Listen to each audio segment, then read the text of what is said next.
Et si je m'avançais vers vous et que je vous disais que mon niveau de bonheur est de 4,5 points ou que je suis heureuse à 78%? Cela paraîtrait bizarre, non?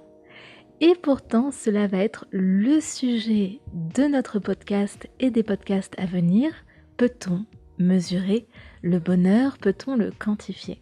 Je pense que nous sommes tous en quête de bonheur, mais le problème c'est que quand on s'intéresse au bonheur, je ne sais pas si vous êtes comme moi, mais quand je lis des livres de développement personnel, des livres pour améliorer le bien-être, j'ai toujours cette frustration de oui, sur le coup, ça m'a fait du bien, oui, le livre m'a mis dans un bon état d'esprit, mais là, concrètement, qu'est-ce que je fais?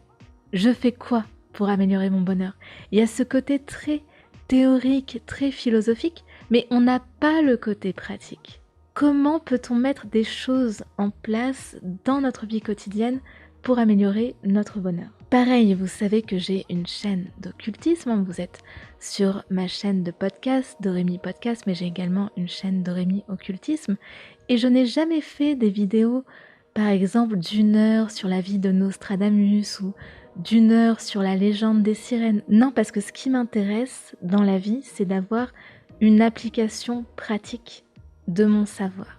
Et pour en revenir au bonheur, dans ma quête d'avoir des cours, des formations, des livres qui m'aident à être plus heureuse, je suis tombée sur une formation qui m'a vraiment scotchée. J'aimerais vous parler de Laurie Santos, qui est psychologue et prof à l'université de Yale. Donc Yale, vous savez, c'est une très grande université, une université très réputée aux États-Unis, qui s'est vite rendu compte que les étudiants à Yale étaient particulièrement stressés, qu'ils n'étaient pas vraiment heureux parce que quand vous êtes dans une université aussi prestigieuse, c'est beaucoup de pression, d'autant plus que vous savez, les frais universitaires aux États-Unis sont particulièrement élevés. Pour le cas de l'université de Yale, je me suis renseignée pour vous et le coût total estimé des études à Yale est proche de 70 000 dollars. Donc vous imaginez cette pression qu'il y a sur eux, et elle a décidé de faire quelque chose de tout bête, c'est après les cours de proposer comme une sorte de mini-association, comme une sorte de cours optionnel où tous les étudiants pourraient, sur la base du volontariat, assister à un mini-séminaire, une mini-formation sur le bonheur, sur le bien-être. Donc elle avait pris cette initiative personnelle et elle pensait coacher, elle pensait former une dizaine d'élèves, pas plus. Sauf que son cours a rencontré un immense succès. Il y avait plein d'étudiants qui se bousculaient pour assister à son mini-cours et elle a eu la très bonne idée d'en faire un cours en ligne. Et elle l'a diffusé sur la plateforme Coursera. La plateforme Coursera, c'est une plateforme de cours en ligne comme Udemy et plein d'autres, mais la particularité de Coursera, c'est que seuls les professeurs agrémentés par de très grandes universités peuvent poster. Donc il n'y a que des cours de grande qualité.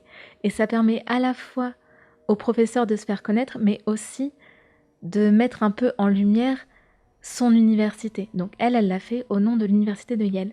Et elle a posté son cours sur Coursera qui s'appelle The Science of Wellbeing, qu'on pourrait traduire en français par la science du bien-être. Et c'est devenu un des cours, si ce n'est le cours le plus suivi de la plateforme.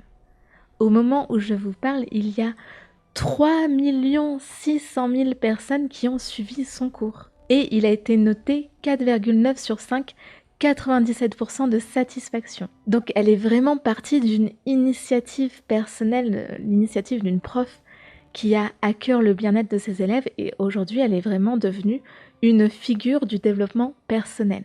Et ce qui a vraiment créé, je pense, la renommée de son cours, et c'est pour ça que je vous parle d'elle aujourd'hui, c'est que j'ai assisté à son cours, j'ai suivi le cours sur Coursera, qui est un cours gratuit, je le précise. La seule chose qui est payante, c'est si vous voulez le certificat d'attestation que vous avez été au bout de la formation, vous n'êtes pas obligé de le prendre.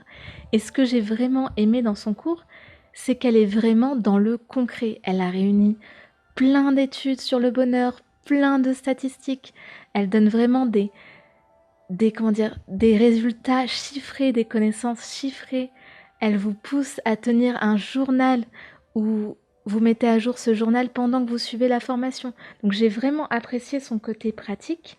Et ce que je vous propose, c'est qu'à partir de demain et d'après-demain, parce que vous savez que c'est un podcast du lundi au vendredi à 22h, eh bien je vous ferai un petit peu une synthèse de son cours, même si je vous invite à le suivre par vous-même, à vous inscrire. Le cours est en anglais certes, mais des sous-titres en français sont disponibles.